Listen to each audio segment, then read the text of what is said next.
What's going on there, YouTube? And welcome to Fresh Comic Stories. Guys, this is the channel where we basically sit down and cover different kinds of comic book stories.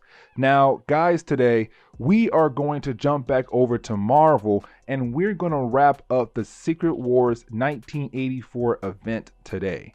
And we're going to cover the last 3 chapters, issue number 10, 11, and 12. So guys, I do hope you enjoyed this video because this is the video where we get to see Dr. Doom fight against the Beyonder with the powers of Galactus. And yes, you heard that correctly.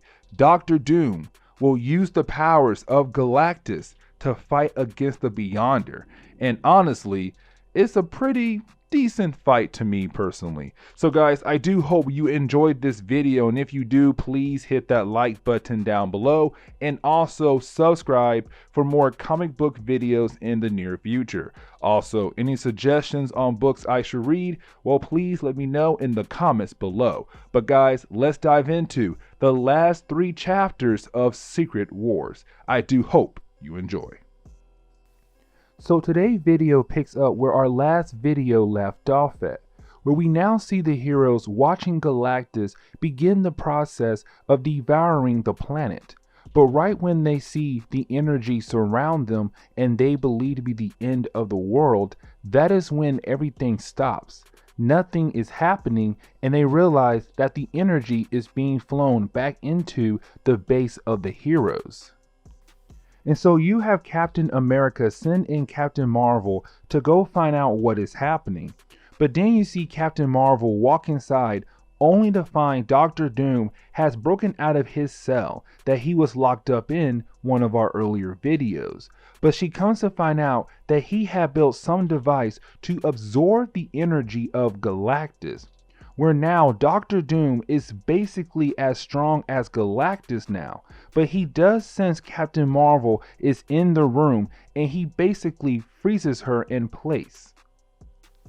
Now you have Charles Xavier lose his mind connection to Captain Marvel, which tells the other heroes that something is going on with her. The question is though, what happened? And so you have all the X-Men, Fantastic Four, and the rest of the Avengers go see what had happened to her and what is going on at the base of the heroes.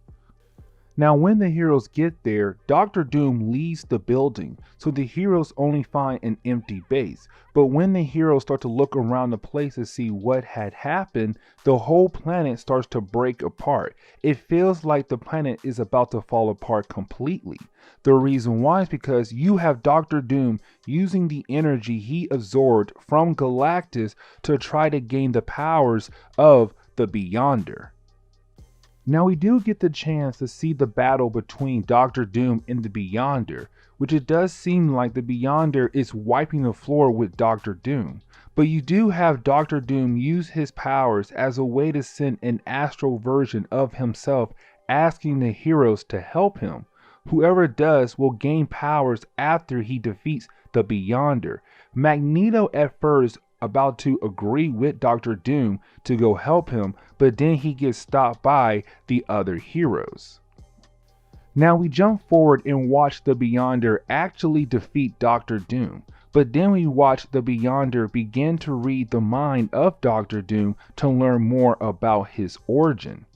Then you have the Beyonder fix Dr. Doom's broken body, but to close this chapter, will you think that Dr. Doom was defeated by the Beyonder because how badly he was destroyed by the Beyonder, and then you have Beyonder fix his body? You have Dr. Doom appear out of nowhere in front of the heroes to only tell them that he had defeated the Beyonder, that Dr. Doom has absorbed the energy, the powers of the Beyonder.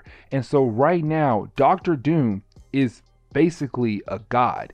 He's a god who is standing in front of the heroes right now, who can easily wipe the heroes out with the flick of his wrist. Now we pick up with Dr. Doom talking to the heroes like they are friends now, like he is a good guy. He even says that he will not harm the heroes. He actually wants to help the heroes out with their goals in life and possibly making the universe a better place. But before they are able to discuss this, you have the villains walk up and see Dr. Doom talking to the heroes, which of course they get jealous about the fact that he is talking so calm with the heroes. It looks like he is going to work with them from now on. And so with that, you have the Molecule Man get upset with Dr. Doom. Now this is really important for the growth of the character of the Molecule Man, because like I said in an earlier video of Secret Wars, the Molecule Man is a powerful character and he can literally destroy the whole universe, but he does not know that yet. And so when he goes to attack Dr. Doom, you have Dr. Doom show how powerful the Molecule Man is.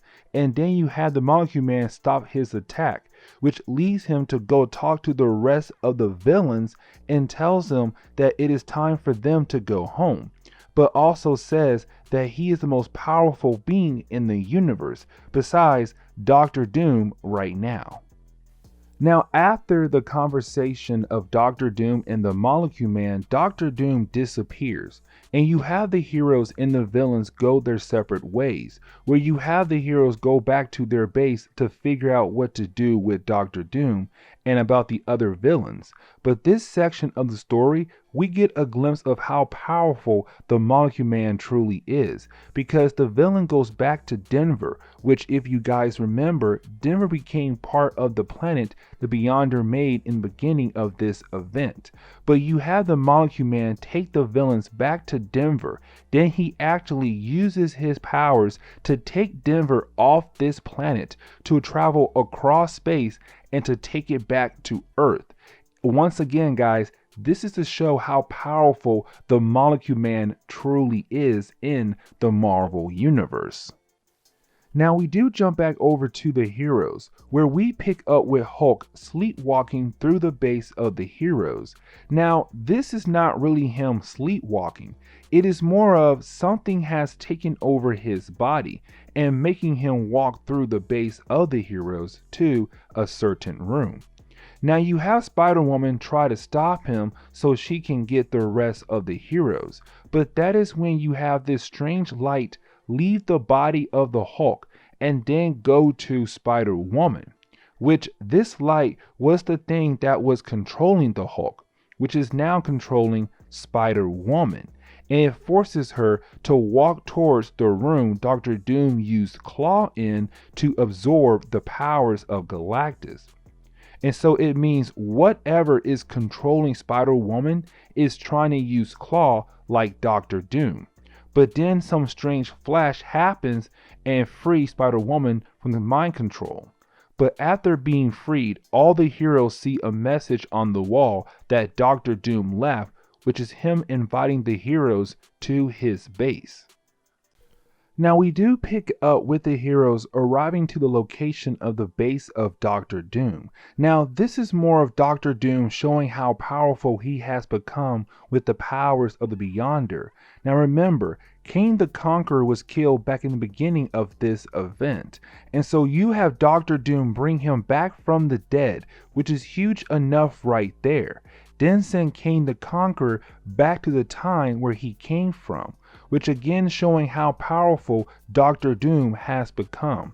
But after he does that, you have Dr. Doom say he wants to make the heroes' lives better for them, which he offers to use his powers for the betterment of good. Now the heroes do leave the base of Doom to think about what just got offered to them. That is when you have Captain America realize that Spider-Woman is not around. And so you have Captain America go back inside to talk to Doom to see if he has seen Spider-Woman at all. Which of course he says no and sends Claw to go look for her in the base. But that is when you have Claw find her in the base. But then we see some strange light, the same one we saw earlier controlling Spider-Woman, leave her body and goes into the body of Claw. But Claw walks around clueless, and it seems like he is not being controlled by the light like Spider-Woman was earlier. Now we pick up with the heroes back at their base. This is where you have the heroes decide what they should do with Dr. Doom. Some of the heroes believe that they should fight against Dr. Doom, while some of the other heroes believe that they should not fight against him at all. And so it's really a huge debate between the two right now on how to handle this certain problem. Before they are able to decide on what to do, that is when some form of energy comes down out of nowhere and wipes every single hero out. And it seems like all the heroes have just been killed off. Now we come to find out who wiped the heroes out. We come to find out it was Dr. Doom, which he tells Claw that he killed them off because he used his new powers. He has the powers of cosmic awareness, and so he was able to pick up on what they were talking about, which was, of course, debating to fight against Dr. Doom. And so to him, he felt like he had no choice but to get rid of them, so that there will not be no big battle. But then you have Claw start to ask Dr. Doom a very important question. Did you really kill off the heroes? Or maybe your powers just temporarily knocked them out? Which is him stating that Dr. Doom is unable to control his newfound powers. Of course, what Claw is saying is actually true though, because that is when you have Claw show an image of the heroes actually surviving the attack.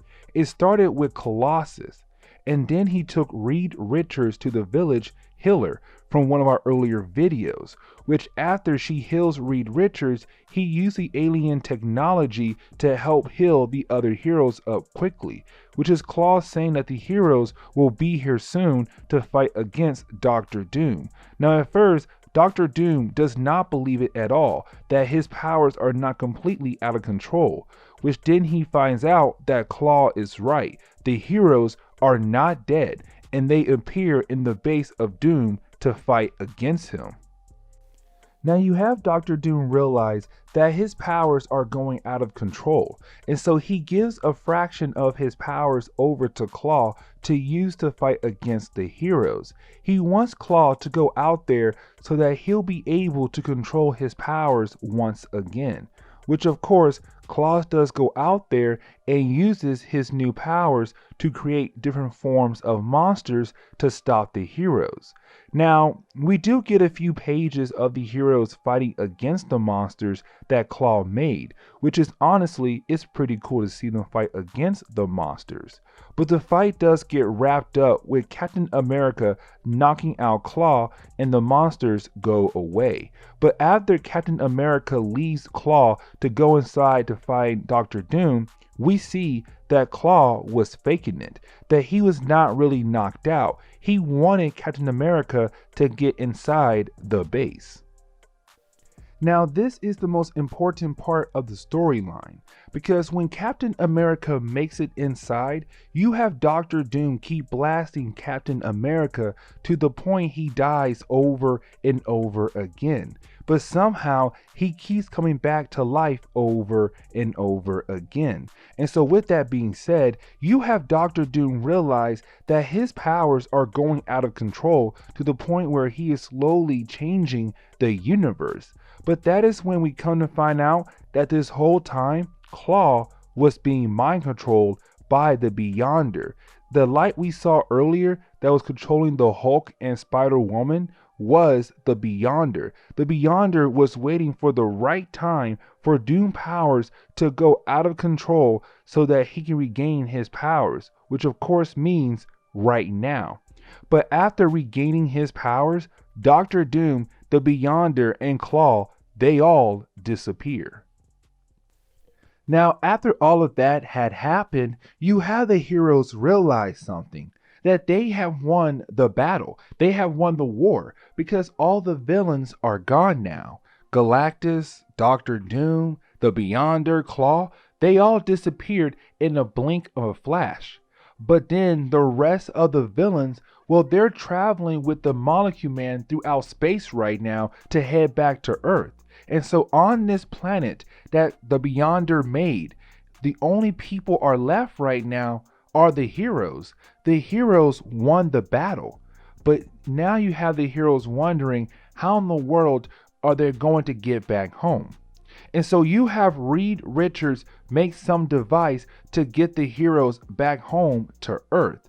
But here comes the big thing right here though, guys. Ben Grimm, he stays behind, because if you guys remember, throughout our videos, Ben Grimm had a hard time controlling his powers. He would be the Thing in one moment, and the next moment he'll be regular Ben Grimm. And so he feels like there must be something here that can help him control his transformation from being Ben Grimm to the Thing. And so he stays behind and sends all the heroes back to Earth. And that is how Secret Wars ends. What's going on there, guys? So this is the part of the video where I sit down and give my thoughts on about this book. And so we did not do this in the other 3 videos because honestly, we were not done with the whole storyline until now. And so with us being done with the whole storyline, I can kind of sit down and give my thoughts on about this story. Now, I must say I truly do like this storyline a whole lot. The main reason, because we get Black Suit Spider-Man out of this. But also, guys, remember, back in the 1960s, 70s, and 80s, you had crossovers, yes, but the crossovers weren't as big as this. You would have like one team and one character team up, or 2 teams and that's it, or one character and another character. You didn't have like the Avengers, the X-Men, Fantastic Four, Spider-Man, the Hulk. You didn't have that until this event right here truly happened. This was the first big hoorah for Marvel. And you can see that they took their time to make sure that every single character got their shining moment in this storyline. Prime example, the Hulk. Back in, I want to say it was part 4 of the storyline, the Hulk was holding a mountain on top of him. A whole mountain. That is huge right there. But again, it's Marvel taking their time to make sure that every single hero do get their shining moment in this storyline to a certain degree. There were some characters that did get left behind. Like honestly, Hawkeye to me could have had a few more moments in this storyline. Same for Captain Marvel and Iron Man. But again though, they were not like put in the background and forgotten about. They were still part of this event in their own different ways. And I kind of do like that about this storyline. Also, seeing Dr. Doom fight against the Beyonder at the end of this storyline, it all made sense because as you're reading this story, you can tell that that was going to be the end of this storyline. Dr. Doom will fight Beyonder. You could just tell by reading part 1 through 10, it was going to come sooner or later. But anyways, guys, I'm going to go ahead and wrap up today's video. So please hit that like button down below and also subscribe for more comic book videos in the near future. Also, any suggestions on books I should read, well, please let me know in the comments below because you never know, your suggestion could be a future video down the road. But anyways, guys, I'm out of here and I'll see you in the next comic book video. Later, guys.